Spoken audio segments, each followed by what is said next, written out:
हम आपसे लगातार ये कह रहे हैं कि कोरोना वायरस ने दुनिया को बदल दिया है। जिस तरीके से हम सोचते हैं, चीज़ों को देखते हैं, हमारी सोच में एक बहुत बड़ा बदलाव ला दिया है और हमें ये बता दिया है कि जीवन के लिए क्या चीज़ें ज़रूरी हैं और क्या चीज़ें गैर ज़रूरी हैं। असल में हमने जो विकल्प चुने थे वो उल्टे थे।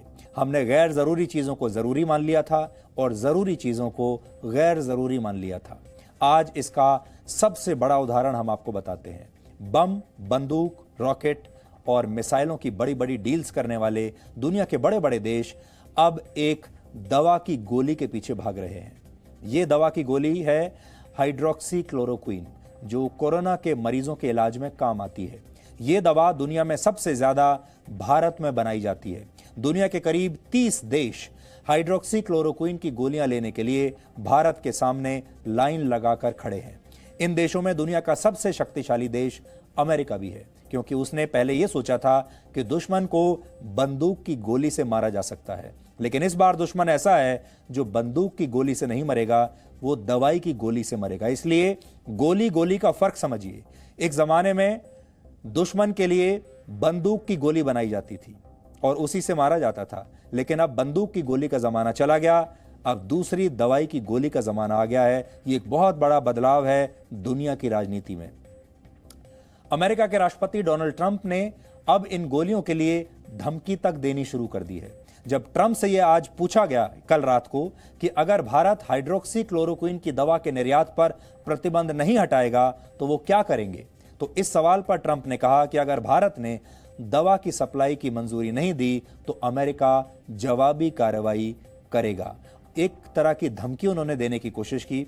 डोनाल्ड ट्रंप के बारे में कहा जाता है कि कई बार उन्हें खुद नहीं पता होता कि वो क्या कह रहे हैं, तो उन्होंने अंग्रेजी में रिटेलिएशन शब्द का इस्तेमाल किया, जिसका हिंदी में मतलब होता है कि अमेरिका भी अगर भारत ने गोली नहीं दी तो अमेरिका जवाबी कार्रवाई करेगा या कर सकता है, ये मतलब है।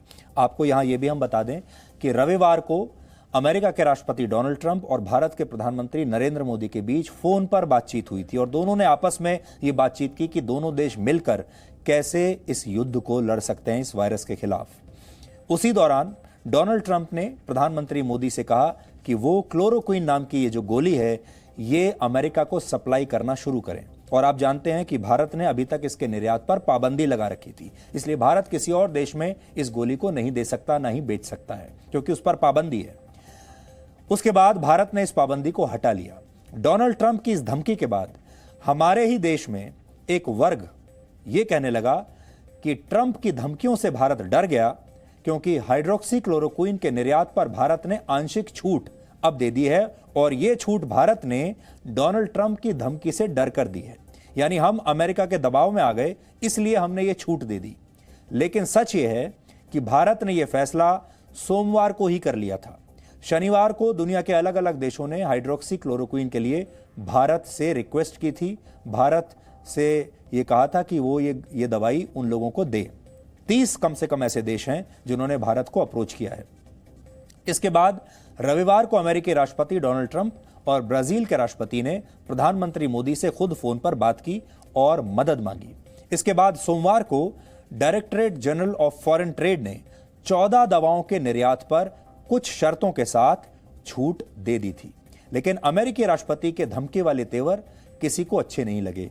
तो टाइमिंग अगर हम आपको बताएं तो अमेरिका के राष्ट्रपति ने जब यह बयान दिया है उससे एक दिन पहले ही भारत अपना फैसला ले चुका था और निर्यात पर से जो पाबंदी थी भारत ने हटा ली थी।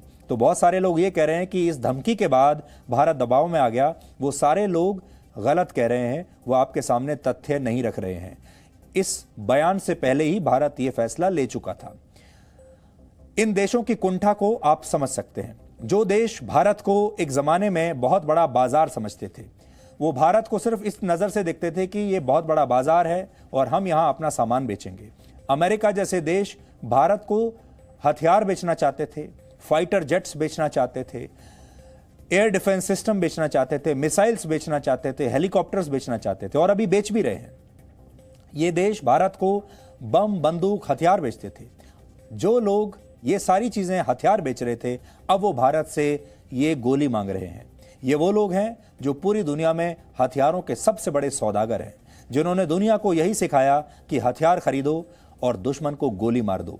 लेकिन ये गोली अब बदल गई है, क्योंकि अब लड़ाई एक वायरस से है और इस वायरस से लड़ाई में काम आने वाली गोली अभी सिर्फ भारत के पास है। यही गोली सबके काम आ रही है, दूसरी कोई गोली काम नहीं आएगी। आप बंदूक से कितनी भी गोली चला लीजिए, आपकी सारी बंदूकें, सारी गोलियां इस समय बेकार हैं। सिर्फ वो क्लोरोक्विन नाम की जो छोटी सी गोली है, सारी दुनिया उसके पीछे पड़ी है। यानी कोरोना वायरस ने पूरे बाजार को बदल दिया है और भारत को अचानक से एक महाशक्ति बना दिया है। कोरोना ने दुनिया को उस गोली से इस गोली तक का सफर तय करवा दिया कुछ ही हफ्तों में। अब किसी को बम, मिसाइल, रॉकेट, लड़ाकू विमान नहीं चाहिए, सिर्फ दवा की वो छोटी सी गोली चाहिए जो भारत के पास है। ये नए जमाने में भारत की शक्ति है। पहले इस बात पर चर्चा होती थी कि भारत कहां से बंदूक और हथियार खरीदेगा, कहां से लड़ाकू विमान खरीदेगा। पहले खबरें आती थीं भारत ने कहां से कितना बड़ा रक्षा सौदा किया है। लेकिन कोरोना के संकट काल ने खबरों को भी बदल दिया है। अब चर्चा इस बात की है कि कोरोना से लड़ने वाली दवा की गोली भारत किसको दे रहा है, किसको बेच रहा है। आपने अक्सर इस तरह की घटनाएं सुनी होंगी पहले कि जब अमेरिका F-16 लड़ाकू विमान पाकिस्तान को बेच देता था तो भारत सहित बहुत सारे देश इस पर आपत्ति किया करते थे कि आपने ये फाइटर जेट इस देश को क्यों बेच दिया। चीन जब कुछ और देशों को हथियार देता था तो लोग परेशान हो जाते थे। लेकिन आज ना तो कोई हथियार खरीदना चाहता है, ना किसी के पास हथियार बेचने की कोई शक्ति है। सब लोग दवाई खरीदना चाहते हैं और सब लोग दवाई ही बेचना चाहते हैं। हाइड्रोक्सी क्लोरोक्विन और पैरासीटामोल का निर्यात केस बाय केस उन देशों को होगा जिन्होंने पहले से ऑर्डर दिए थे। भारत की सरकार ने आज प्राथमिकता तय कर दी है और यह बयान दिया है, साफ किया है कि सबसे पहले अपने देश की जरूरतें देखी जाएंगी, फिर पड़ोसी देशों की मदद की जाएगी, इसके बाद उन देशों का ध्यान रखा जाएगा जो देश कोरोना वायरस से सबसे ज्यादा प्रभावित हैं। भारत दवाओं की दुनिया की महाशक्ति बन गया है। जो हाइड्रोक्सी क्लोरोक्विन की गोलियां दुनिया भारत से मांग रही है, उसके उत्पादन में भारत पूरी दुनिया में नंबर 1 पर है। आज हम आपको कुछ दिलचस्प आंकड़े भी दिखाते हैं। भारत ने पिछले वर्ष करीब 400 करोड़ रुपए की कीमत की हाइड्रोक्सी क्लोरोक्विन निर्यात की। भारत में इतनी उत्पादन क्षमता है कि वो हर महीने 100 टन क्लोरोक्विन बना सकता है। कोरोना के एक मरीज के लिए क्लोरोक्विन की औसतन 14 गोलियों की जरूरत पड़ती है। भारत के पास क्लोरोक्विन की हर महीने करीब 20 करोड़ टैबलेट्स बनाने की क्षमता है और एक अनुमान के मुताबिक भारत 10 करोड़ क्लोरोक्विन गोलियों से अपने करीब 7 करोड़ मरीजों का इलाज बहुत आराम से कर सकता है। सामान्य तौर पर भारत में इस दवा की औसतन घरेलू खपत सालाना करीब 2.5 करोड़ टैबलेट्स की रहती है। हालांकि इस दवा का 70% रॉ मटेरियल चीन से आता है। वैसे तो चीन से अब भी रॉ मटेरियल और दूसरे जरूरी केमिकल्स सप्लाई हो रहे हैं, फिर भी भारत के पास अभी जो रॉ मटेरियल है और जितनी गोलियां हैं वो 5 से 6 महीने का पर्याप्त भंडार है। यानी भारत में इस टैबलेट की अभी कोई कमी नहीं। हम अपनी जरूरतें भी पूरी कर सकते हैं और दूसरे देशों की मदद भी बहुत आराम से कर सकते हैं। हम सर्वे भवन्तु सुखिनः के मंत्र वाले देश हैं, यानी हम सबका भला चाहते हैं। हमारी संस्कृति वसुधैव कुटुंबकम वाली है, जिसमें हम पूरी पृथ्वी को अपना परिवार मानते हैं, पूरी दुनिया को, विश्व को अपना परिवार मानते हैं। इसलिए हम इस संकट काल में सबकी मदद करना चाहते हैं। दुनिया के देश जहां इस बात पर चिंतित थे कि कोरोना वायरस से कितना आर्थिक नुकसान हो रहा है, वहीं भारत ने तब यह कहा था कि चिंता लोगों की जान बचाने की होनी चाहिए।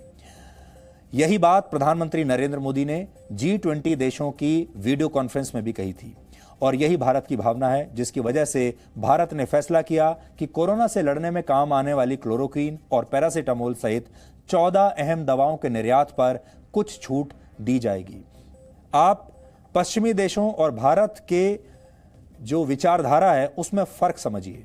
जितने भी पश्चिमी देश हैं वो अपनी इकोनॉमी को लेकर परेशान हैं। उनकी जो विचारधारा है वो ये कहती है कि किसी भी तरीके से इकोनॉमी को बचाओ और उनका जो ध्यान है वो अभी भी अपनी अर्थव्यवस्था पर ज्यादा है, अपने लोगों की जान बचाने पर कम। भारत अर्थव्यवस्था पर कम और अपने लोगों की जान बचाने पर ज्यादा ध्यान दे रहा है। यह फैसला भारत ने मानवता के आधार पर और अपने अलग अलग देशों से संबंधों के आधार पर किया है। डोनाल्ड ट्रंप ने खुद प्रधानमंत्री मोदी को फोन किया था, मदद मांगी थी, लेकिन इसके बाद भी डोनाल्ड ट्रंप ने जिस तरह की बात की उससे उन्हीं की छवि खराब हुई है। वैसे भी कोरोना से लड़ाई में डोनाल्ड ट्रंप की बहुत आलोचना हो रही है। दुनिया का सबसे शक्तिशाली व्यक्ति इस समय बहुत कमजोर दिखाई दे रहा है। अमेरिका में जिस तरह से कोरोना के मामले बढ़े, उसमें वेंटिलेटर और दूसरे मेडिकल उपकरणों की कमी साफ दिखाई दे रही है। अमेरिका अपने दुश्मनों से भी मदद मांगने के लिए मजबूर हो गया। डोनाल्ड ट्रंप ने 30 मार्च को रशिया के राष्ट्रपति व्लादिमीर पुतिन से फोन पर बात की और उनसे भी मदद मांगी। इसके बाद रशिया ने मेडिकल उपकरण और दूसरे सामान अमेरिका को इसी हवाई जहाज से भेजे थे जो इस समय आपकी स्क्रीन पर है। यहां तक कि अमेरिका को रशिया की उन कंपनियों से भी मेडिकल उपकरण खरीदने पड़ रहे हैं जिन कंपनियों पर खुद डोनाल्ड ट्रंप ने आर्थिक प्रतिबंध लगा दिए थे। इनमें से एक कंपनी को अमेरिका ने हाल ही में वेंटिलेटर्स का ऑर्डर दिया है। अमेरिका में कहा गया है कि अगले 2 हफ्ते बहुत गंभीर हैं और वहां संक्रमण के 3.5 लाख से भी ज्यादा मामले आ चुके हैं। पिछले एक दिन में 1200 से ज्यादा लोगों की मौत वहां पर हो चुकी है।